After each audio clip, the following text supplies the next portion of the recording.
So with regard to the royal family, the death of Queen Elizabeth II and the 10-day mourning period is being termed as Operation London Bridge. It has now commenced. What does it look like for the next 10 days?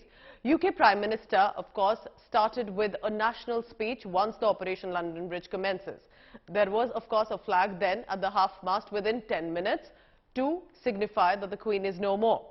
The Prince Charles address, of course, who's now King Charles III, and that as a protocol to address and interact with now Liz Truss, and that there will be a meeting. That also meant a minute of silence across the United Kingdom in mourning, and that after the announcement. Day 2, which is today, what does that look like? The mortal remains returned to the Buckingham Palace from the Balmoral Castle in Scotland. House of Commons are going to pay a tribute. Then comes day 3 and 4. Prince Charles or King Charles III sets off on a UK tour that primarily to interact with the people who are in mourning. London begins the funeral preparation meanwhile. Day 5 is going to be the most significant.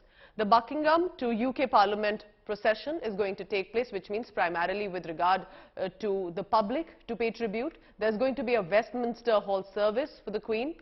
The mortal remains lying in the state for about the next 3 days, so that people not only just from the United Kingdom but likely across the world can come and pay tribute. So the public will be allowed to visit that specific premises where the mortal remains will be for the next 3 days.